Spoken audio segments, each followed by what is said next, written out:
Ladies and gentlemen, it's my honor to welcome Mr. Vishnu Dutt Sharma to deliver his keynote speech in AI in HR.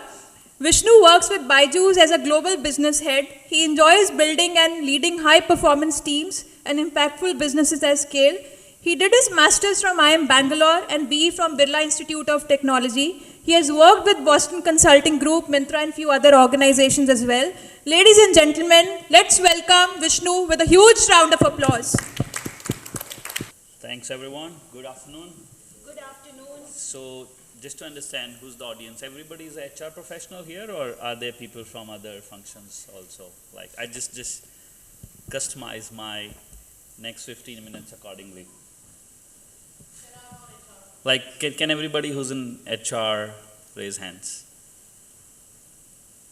And people who didn't raise hands, are they students? Okay. Or so mostly HR people. Great. I am publisher. They're non-HR people? Okay. So, line functions, I mean. Sorry? Client? Solutions. Client solutions, great, fantastic. I am a publisher. You are? Publisher. Publisher. Interesting, amazing. Very, very nice set of audience.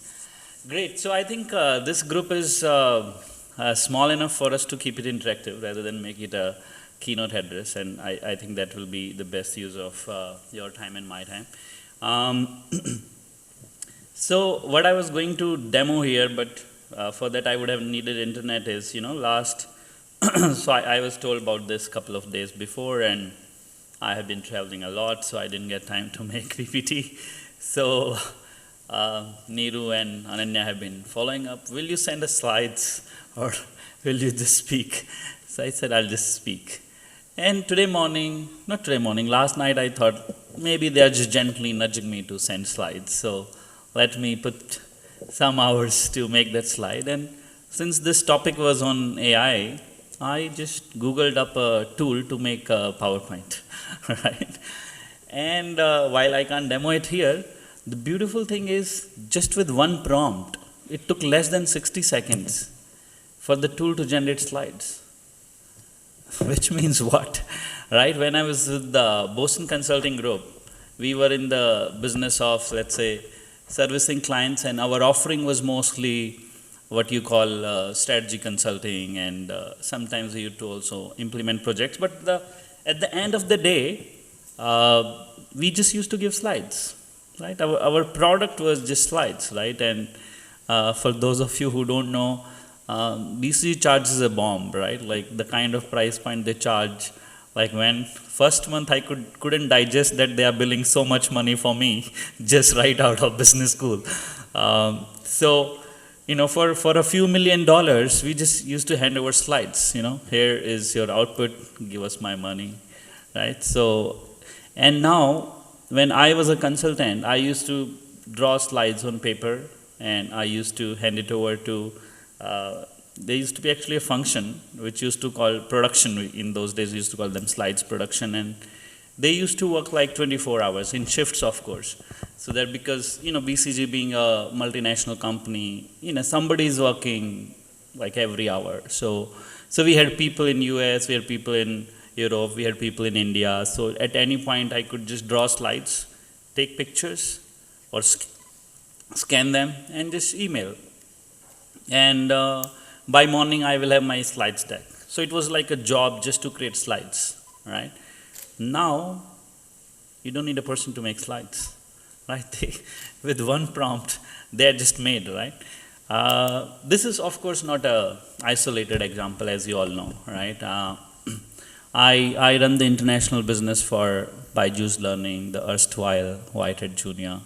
We teach, and I also run it for Great Learning, which is the upskilling business of BYJU's, where we kind of help working professionals upskill and pick up new courses and change jobs. Some of our hot selling courses are no wonder, like no prizes for guessing. They are in artificial intelligence, they are in data science, they are in technologies around that. So that is the business I run. It's a combination of upskilling business for working professionals and the K-12 business, where we teach coding, right? No wonder, like why coding is selling.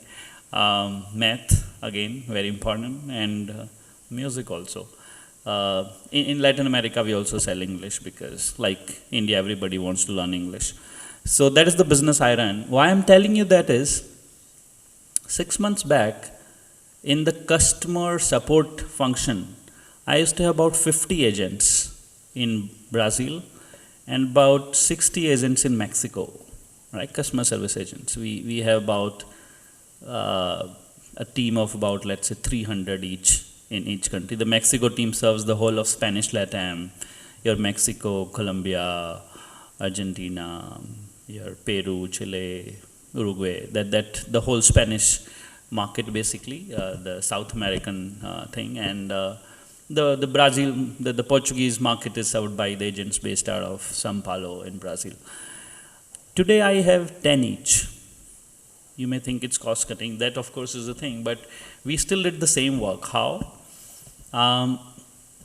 So what we used is, you use ChatGPT in Google Sheets and tie it up with the WhatsApp API, and now our customers can't guess whether these answers are being given by a human or being given by a chatbot. They don't know, like the difference, right? It's amazing. And I could do the job of 50 agents with 7-8 agents.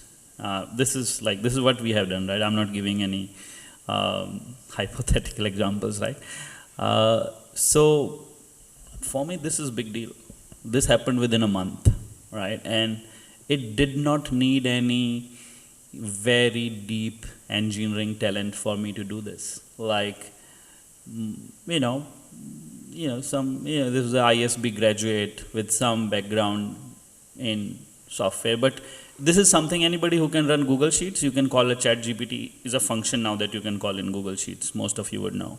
And you need a little bit like a 7-line codes to tie up with the WhatsApp API, and you're done. Like, you don't need like engineers to do this. Like, you and I can do this. Like, business professionals can do this kind of automation today. Okay. So for me, this is big deal. And like the most recent example that I gave is last night. I just sat 5 minutes. I had the PPT. I of course didn't use the PPT. This is something I created myself in 1 hour, but it was fairly good. Like, I was very, very pleasantly surprised that this is now doable with just a single line prompt, right? So where does that lead us, right? That is probably what I think you guys have gathered to discuss, right? And what are the implications of that for HR business partners as professionals, and what are the implications of that for employees as they look forward to grow in their careers, right? I think these are the two things that we can talk for next 10-15 minutes. Does that make sense? Yeah? Okay, great. So I think then this everybody knows. The discussion was amazing. What is artificial intelligence? I think examples, while I think we just discussed the examples in business, but I think there are several in non-business cases also, right? I mean, if you have friends in radiology, right, they would tell that, especially in the Western markets, it has already happened. It will happen in India also. A lot of reports that are being done today for, let's say, your X-rays, your ultrasounds, are not being written by a radiologist, unlike earlier. They are checking it still, but let's say if I could do 10 reports in a day, or let's say 5 reports in a day, now I can do 50 reports in a day as a radiologist, right? Because now I have to just check that, this computer vision software that has analyzed this image, whether it's a pathology slide or it's a scan, X-ray scan or other kind of scan, right? This can be now done by machines, right? Similarly, I think chatbots, you all know. Finance, I think a lot of functions in fraud detection. Now, I think last month European Union was discussing a legislation in which they were saying that you cannot use AI in sanctioning loans because you will perpetuate the bias of, let's say, certain social groups which have been historically disadvantaged. You will end up kind of discriminating against them, right? So that kind of legislation is being discussed. So, but in risk, in credit scoring, in kind of fraud detection, this is being used, right? I think everybody knows self-driving cars, and I guess everybody also knows commercial airplanes, right? I think autopilot, that AI has been being used for decades now, right? This is not new. Education, where I have spent last 6 years, is I think now we have hyper-personalized tutors who remember what mistake you made 3 days back, right? What kind of struggle you are having today. And if you have seen the latest bot from Khan Academy, Khan Migo, it's amazing, right? When I look at it, and we have developed something very similar in BYJU's India business also. I sometimes think, at least for the knowledge purpose, purely for the knowledge purpose, you don't need a teacher anymore in schools. And I think if you extend that a little bit, if you think of the whole training function in organizations, right, which is basically create content and impart content, right, deliver that content. That, in fact, today is 100% automatable, right? So I think this is this, right?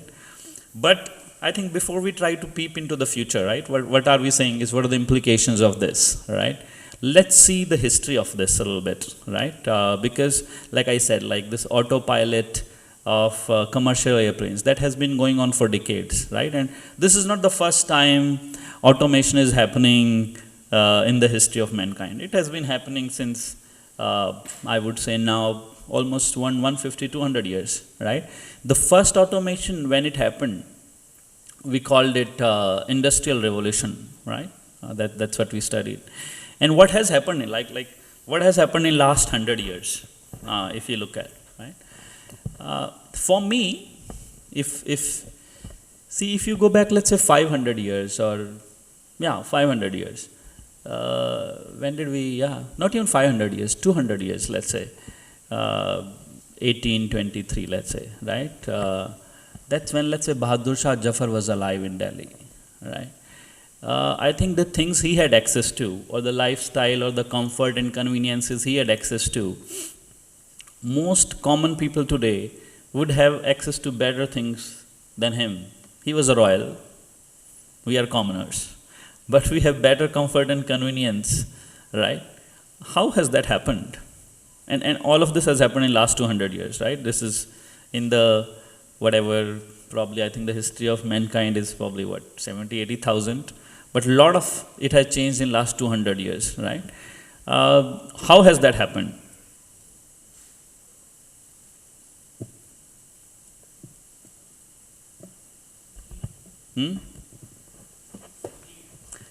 Need, of course.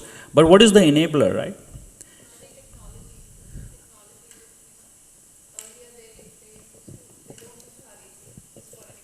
Yeah. Like in terms of temperatures, Yes. global warming that is giving us. Yes. I think we have ACs, we have better, like we have internet. Yes. If I have to call somebody in US at this point of time, I can just do it on a click of a button. Yes. So these are the things that is kind of a luxury. Exactly, Which were right? not there. They Yeah. used to take days to travel to some other location. Today we can take a flight and just go there in few hours. Yeah. Yes. So I think the very important thing, right? Like you said, you took 2-3 things, right? AC. A royal didn't have access to this, right? Even 50 years back, a lot of people, even in, let's say, normal middle class, upper middle class, also didn't have access to it. But if you see what has happened over time is that the cost of production per unit has come down.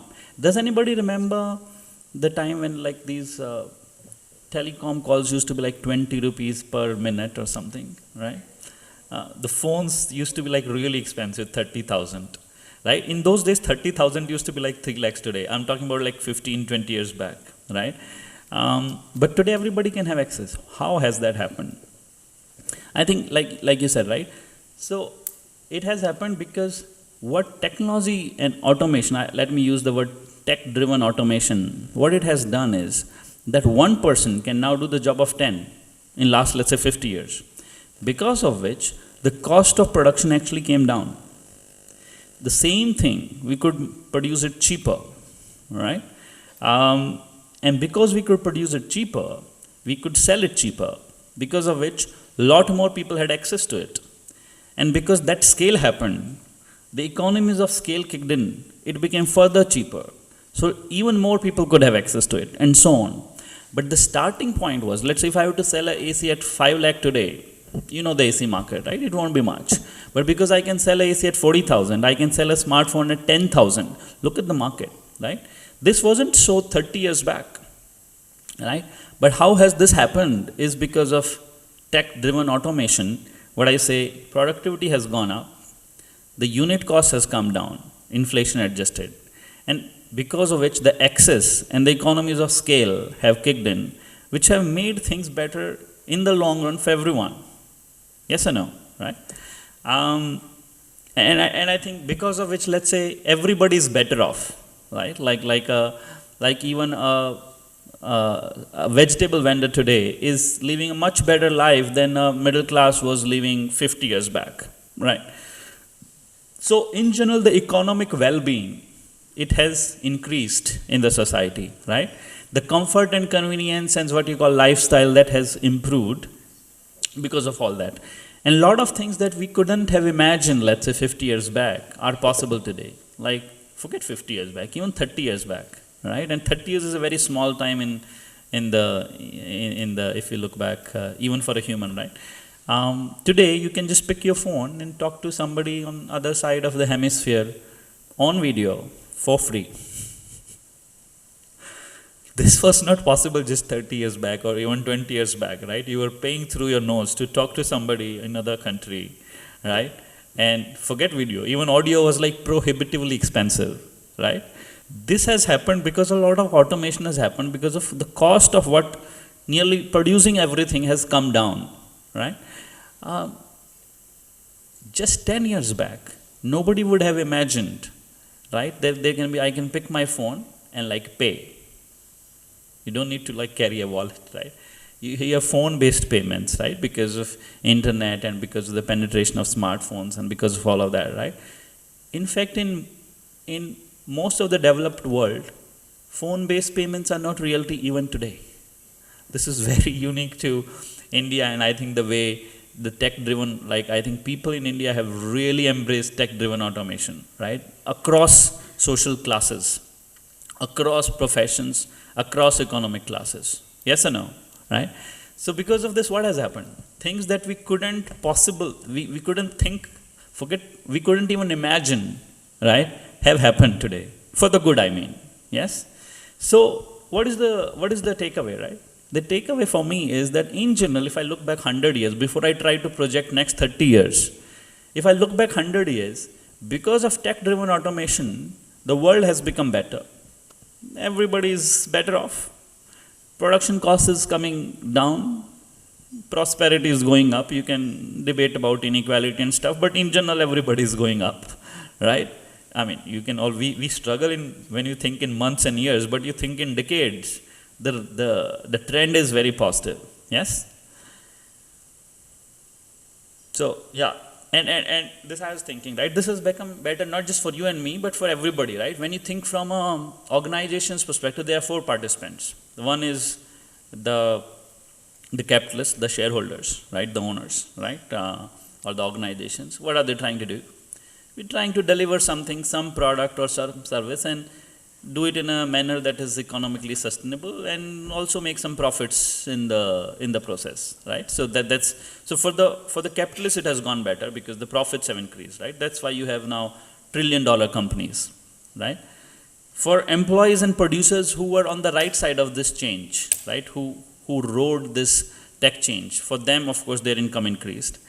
We discussed it has definitely gotten better for the consumers, and people who also got impacted, let's say if you were if you were just chauffeuring a horse cart and you got replaced by automobile, as long as you learned how to drive automobile, you also did better than just running a horse cart, right? So I would say all of these 4 participants have gotten better off.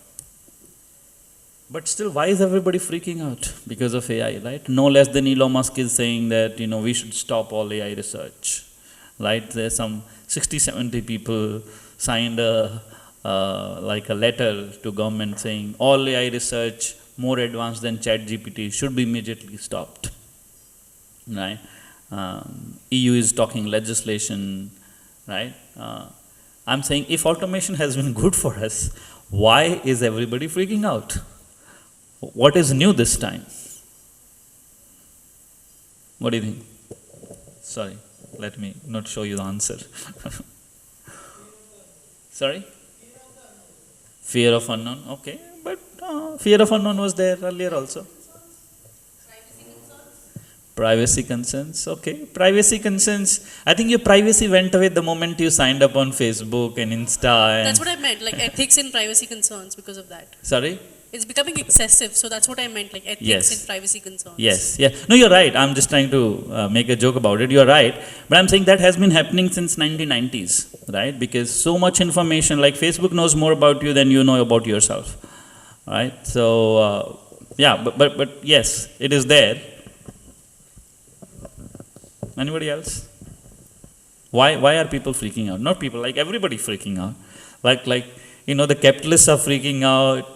The people who are, working, they are freaking out. Governments are freaking out.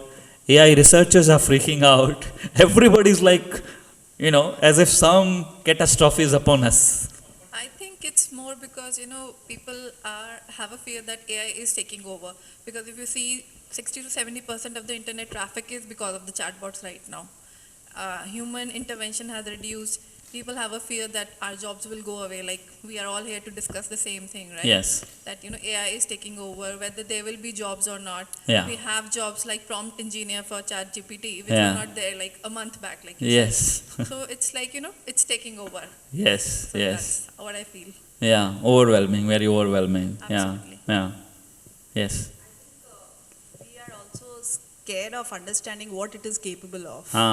Interesting. We don't know. We don't know. We don't know the full capabilities, and the interesting thing is, today it is more capable than what it was yesterday. Like GPT-4 is 10 times more capable than GPT-3, which came just 4 months back. Like 4 months is nothing, right? But GPT, you look at GPT-3, I don't know how many of you played with GPT-3, but those of you who did, right, versus you look at GPT, tremendous, like it's exponential improvement in the capabilities and intelligence and contextual thinking and ability to remember things and then answer that. Yes, please. I feel the people are at different intelligence levels. Sorry, louder. I feel the people are at different intelligence levels, and it will benefit a certain intelligence level people, and that is when the others will be not benefited, and it can lead to unemployment, and it can lead to several other problems. Yes. So I feel That is important. I I think that's a very valid concern, because see, whenever change happens, it creates new opportunities, right? It creates winners and it also creates losers, right? Depends on which side of the change you are. Did you embrace change or did you resist it? Did you ride the wave or did you get crushed by the wave, right? So, and when something so powerful comes along, right? There is a valid fear that how will it change the existing setup, and where will I end up? Will I be on the winning side? Will I ride the wave, or will I get crushed by the wave, right? Like, eventually the postal business, right, or whatever, the telegraph employees did lose their jobs, right, when the phone came, right? The people who had horse cart business did lose out if they did not buy automobiles, right? So in every wave of change, there are winners and losers, and so there is a little bit of anticipation of, hey, where will I end? Yes, important point. Anybody else?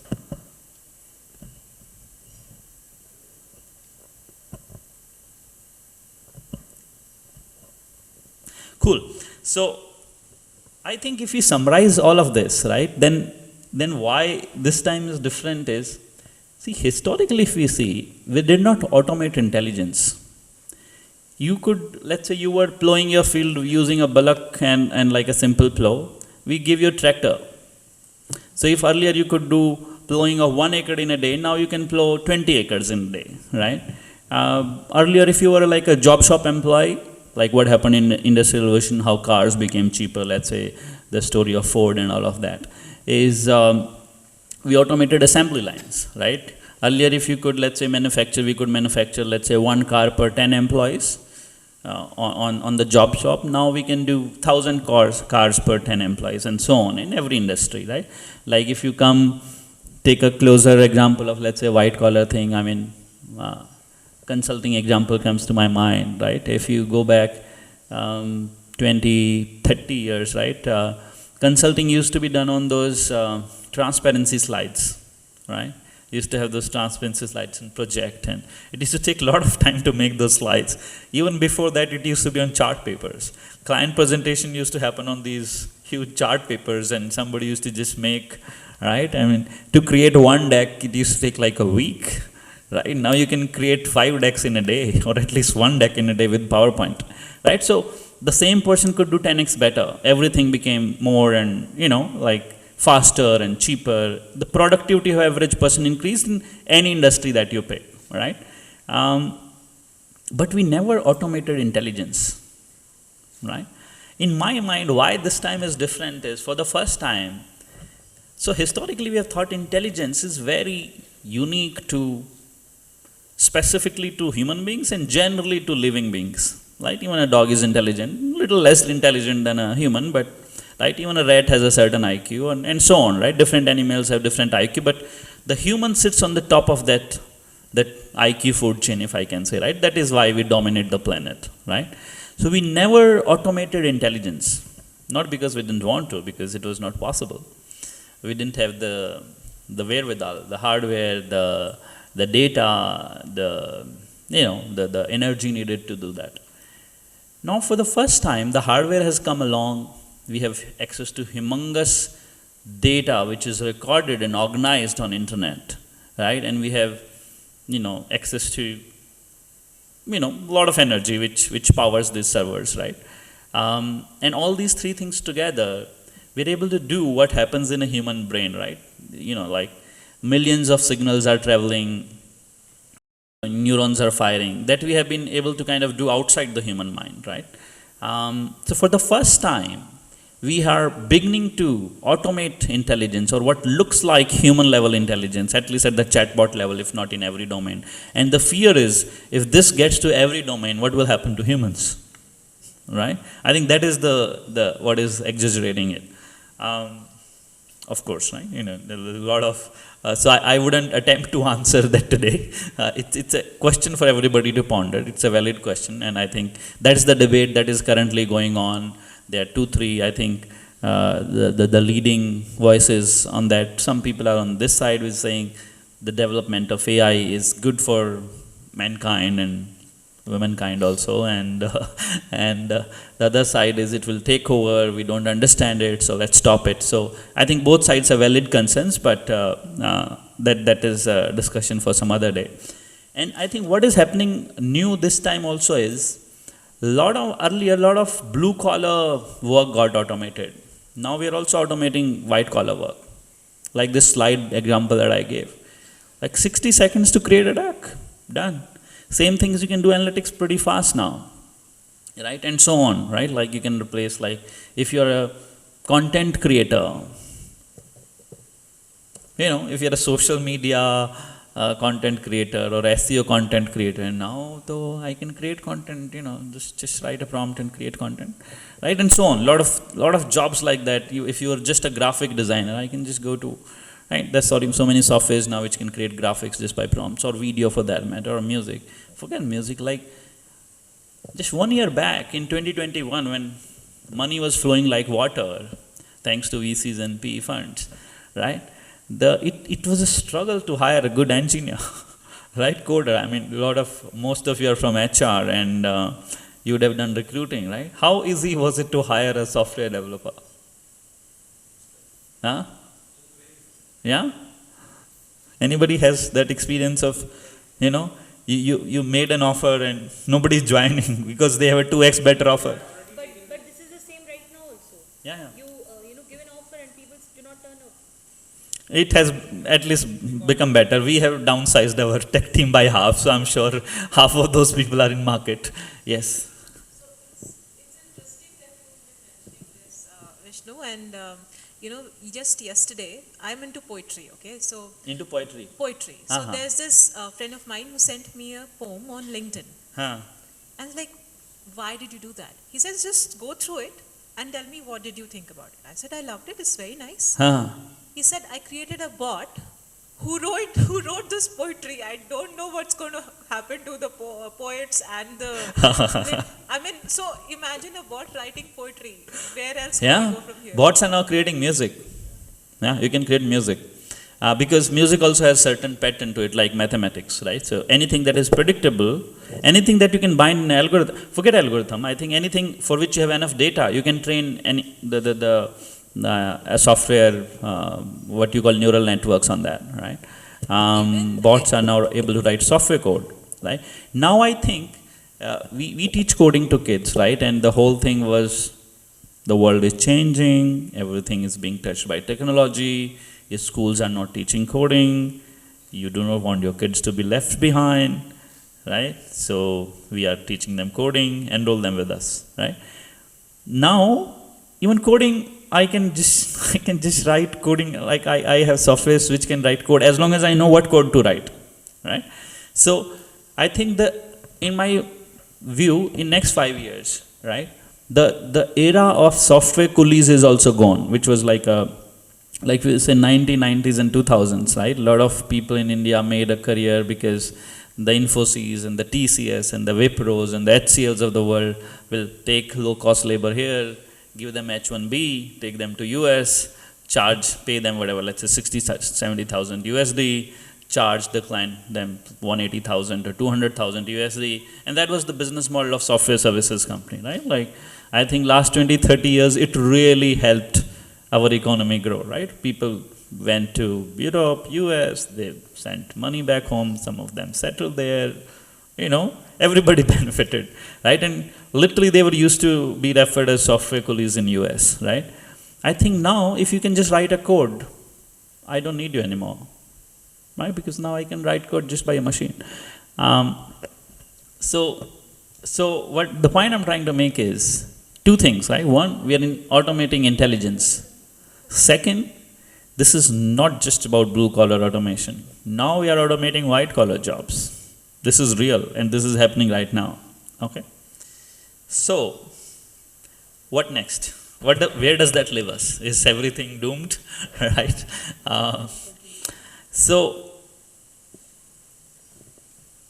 See, all the examples I took, let's start with the software engineer. See, I can write a code using a software today, but I still need to tell it what code to write, right? So I still need to be able to say, hey, let's take a simple example. Let's say, hey, I want to design, let's say, medical image scanning system which can scan images and write reports, okay?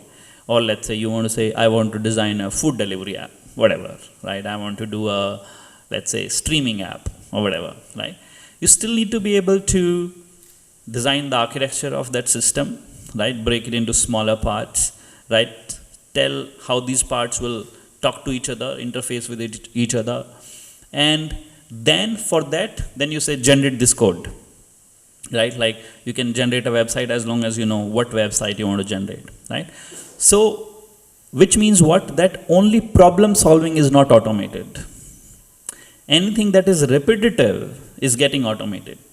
So today, let's say if I have to design, let's say, food delivery app, if earlier it took, let's say if a Zomato or a Swiggy took maybe, I don't know, maybe 120 engineers to do it, today, if I start from scratch, I can do it with 20 engineers, not 150. Because a lot of the manual, the what is called, just the drudgery, the boring repetitive work of just writing code is gone, right? Now you can do it, right? Same for, let's say, if you're a social media, let's say, strategist, for example, right? What were you doing? You were making, let's say, timeline of, hey, next 6 months, this is my content strategy, this is my audience, this is how I'll target, this is how my event-based marketing will happen, and then you will generate content for that. You will generate visual content, which will be, let's say, some graphics, some videos, some text, and post it. Now, the last part is automated, but the part of strategizing, thinking, who's my customer, what message I need to have, right? What is my consumer insight? What kind of content will work, not work? That part is not automated, right? Which means what? Let's just stick to only these two examples. Is now I can do more with less people, right? Because the boring part of work is getting automated very quickly, right? Because of which, what will happen? If earlier I needed, let's say, 150 engineers, like if I just look at, let's say, BYJU, we have half the engineers today, right? I can do it with much less, and I'm sure that is happening across industries, partly because we are in a funding winter, and partly also because AI, right? Even after letting people go, it's not as if my output is getting impacted. I can still do the same work, right? I gave you the example of what I did in, let's say, Brazil and Mexico. I reduced my team by like 1/7 and was still okay. Like my customer NPS is fantastic, still 78, right? So, so you can do more with less, right? Now, because of which, what will happen? If I were to take the risk of doing a little bit of projection, right? Projections are always wrong with the disclaimer. So, so let's look at, let's say, any of this, right? Think what we said last 100 years, what has happened, and next 30 years, let's say, what will happen is, let's say if you are a truck driver in US, right? You made money, then you saved money, you bought more trucks and all of that. Today, maybe the truck driving part will get automated, but you will still need a person to kind of have, watch, do customer relations, loading, unloading, right? I gave the social media strategist example. You'll still kind of need a person to think through the strategy. I give the example of software engineers also. So if I were to summarize all this, then the insight is that anything that is a single skill job, that will get automated. If all you have is just one skill, I can write content, you'll be out of job. I can write a code, you'll be out of job. I can make slide, you will also be out of job.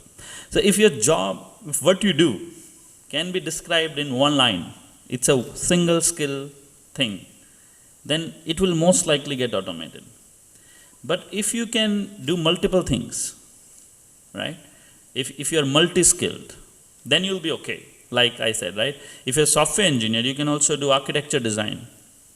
I want you, all right? If you're a social media strategist, you can also do the marketing strategy thinking. You're not just a content writer, right? And then you can generate content through that. I need you. And so on, you can just go on taking examples. So for me, the insight is that if you're multi-skilled, if you're, let's say, HR business partner, let's say if you're in HR team, if you could just do training, content generation and delivery, it will get automated. But if you can also understand that, this person here, what are this person's needs versus that, how do they learn better, all of that, right? If you can do that kind of hyper-personalization with a little bit of understanding of human emotion, that, how do people perform better, you will do well, right? So I think if you're a single skill person, then you will have to do two things. Reskill, learn something, like let's say if you're a horse cart driver, chauffeur, and automobiles came along, you will have to learn how to drive a car. So you will have to undergo that reskilling. In some cases, you'll have to upskill. If you're a content writer, you'll also have to understand your marketing strategy. If you're a software designer, you also have to understand, let's say, my architecture design. You have to understand other parts of, let's say, what is DevOps and all of that. If you're just a backend, you also learn a little bit of a front end and all of that. So I say some people will have to reskill because some things will definitely get automated. Some people will have to upskill, and as a result, if most people become multi-skilled, then they will be doing quite okay. And because of that, what happened in last 100 years will happen again. The cost of production will further come down. What is not accessible today will become accessible tomorrow for a lot of people. We took examples of smartphones, AC, a lot of things, right? And I think overall we'll still be better off, all right? And because of this, a lot of new jobs will happen. And it's not as if it hasn't happened before, like we said, right? This job prompt engineer didn't exist 2 months back, it is today. Even this, let's say, social media strategist didn't exist 10 years back. It exists today. And so on, right? Which would mean what, right? That you will have to assert your humanness every year, every month, right? What I mean by that is the ability, what really makes us a human is that we can adapt, we can change, and we can learn, right?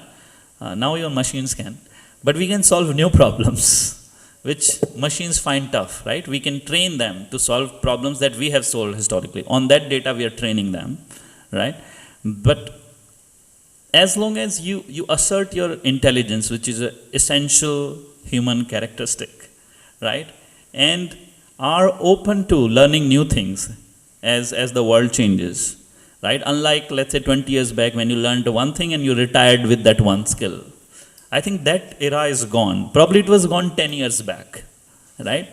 Now, whatever profession you are in, right, you will have to, I think, continue to use your intelligence, and as like always, right, change creates new opportunities.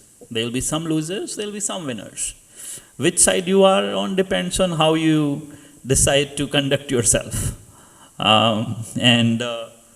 If I can use this term, right, I think what happened in the 1800s, we called it Industrial Revolution. Then there was Information Revolution in 1919s with the advent of Internet. I think what is happening now is everybody will end up becoming more intelligent without really working hard that much, right?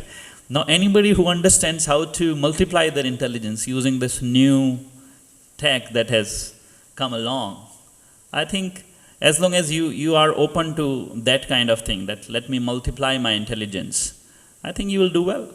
And with that, thank you so much for being a great audience.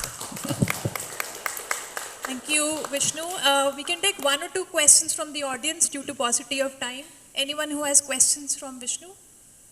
Maybe we can just take one or two questions from the audience.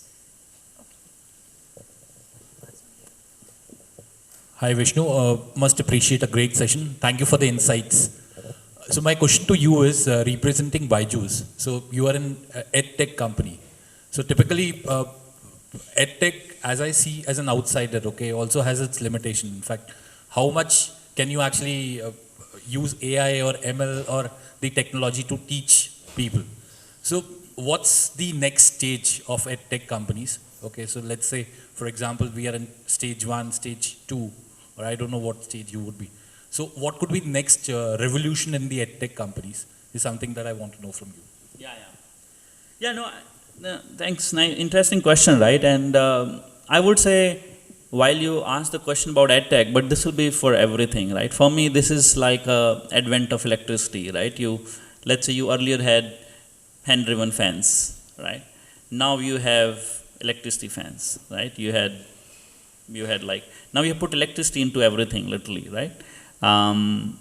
You had, let's say, that centrifuge machine which used to operate with hands to get butter out of milk. Now you put a motor, electricity in it.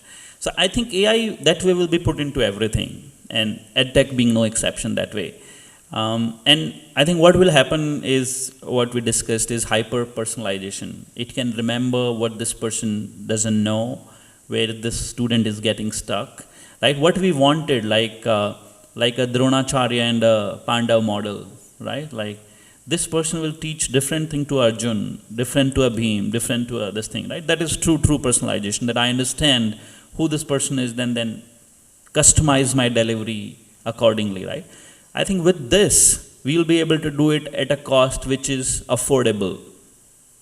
And so I call it hyper-personalization, right? And I think that is not just in EdTech, I think it will happen in medicine also, right? Today we are giving an average dose of paracetamol to everybody because that's what we can produce at affordable price. But with this, I think we can really customize everything to a person at a cost that is affordable. Okay. Can I?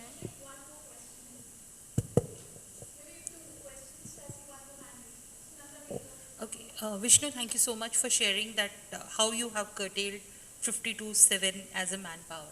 Now, the productivity, I believe it's the same. Now, how do you see that the rest of the 43 would have survived in your company if AI would have not intervened? Or what should they would have done that they should have survived so that when you are curtailing from 50 to 7, these 43 could have been used in the organization? This is a question from all the HR people because obviously taking our people out or retrenching is a negative impact on the brand of the organization as a person also. Yeah. Interesting, right? Very difficult question. See, as a HR or business professional, you will have to come to a acceptance of truth, which is you can't control everything all the time. You can do, you can try to do what you can do, and there are things that are outside your control, right? So what is outside your control? Sometimes, let's say you are in a situation where you will have to do some, whatever, cost reduction. But to the things that are in your control, right? I think we discussed that, right? In a company which can afford, right? Like we didn't have to let go of these people. I took them from ops function, right? Some of them are willing to work in, let's say, some other thing, right? Like some of them were willing to do teacher recruitment for us, all right? Let's say if you are growing, let's say we were growing in Spanish Latam, I didn't need to hire more teacher recruitment people, right? I didn't need to, let's say some of these people were willing to work for us in like BTL marketing, right? So we could push that. Some of these people, let's say we have seen people, somebody who was let's say we now need few trainers, but we needed, let's say, people in sales, right? So what I'm saying is there will be people who will be willing to reskill. The best as HR, what you can do is you create those programs, you create that environment where there is support for people to be reskilled. And second thing is, and this is really important, right?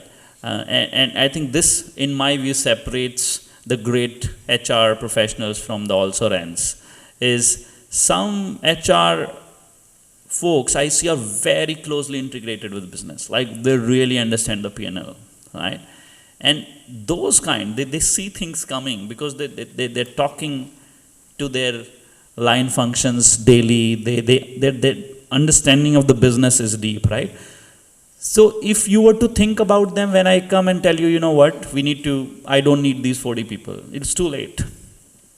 But as a really intelligent HR professional, if you can see it coming because you're so deeply integrated into business, then you can do a lot of things, right? Because with time, you can do a lot of things, right? You can do what we discussed here, right? The reskill, upskill, multi-skill. But that needs time, right? I can't say, hey, I have to reduce 50 people tomorrow, and then today you say, how do I reskill them? That's too late. You will have to think about it 4 months before, right? And for that, you need to have really deep understanding of business. How will your business look like 6 months from now, or 3 months from now, or 10 months from now? And second is, of course, you need to be very well integrated with the line function. Thank you. Yes. So my question is somewhat beyond AI. It includes VR, it includes augmented reality as well. So amidst a constant debate between remote and hybrid work model, do you see metaverse solving this problem? And what are the challenges you see? What do you feel? How practical is it? Okay, there is. So I think it's a very different answer depending on what business you are running. Let's say if you're running an automobile plant, how can you work remotely, right? Versus if you are if you're running a crypto business, you can probably run it remotely, right? If you are like I see that I'm okay letting some of my AI developers or engineers work remotely because I can measure their output, right? But let's say in some other functions you need a little bit, let's say in your sales team, where I see if a sales VP stands and charges up his team, for that it's difficult to do that on Zoom, right? You need like a little bit of a human touch, a little bit of energy transfer, Like if this thing was happening on a Zoom, probably will say, "Acha, chalo, chai kahan pe hai?" You know. So, and so I would say that answer is, there is no generic answer to that. It's a very complex question. So it very really depends on the business you are in. Yes, so it was mostly around if virtual reality, that is for an example, metaverse, can replace the physical domain we are operating in. I don't think so. When it comes to I corporate. think just like AI, how AI will transform jobs, it will not replace jobs. It will make everybody better off, smarter, for people who are willing to use it. I think VR will do the same. I think while it's a different topic altogether, but I think in my personal view, in AR and VR race, AR will win, not VR.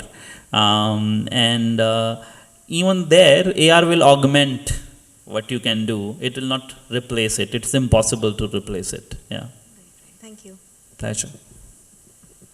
Great. Thanks everyone. Gaining knowledge is wisdom and sharing is humanity. Thank you so much, Vishnu, for sharing your insights with us. Let's do a huge round of applause for him once again.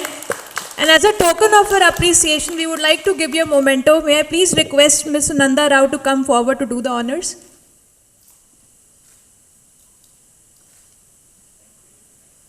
Thank you so much once again, Vishnu. It was wonderful hearing from you. You spoke so many good things about ChatGPT, AI, and HR. It was a great, learning to hear from you.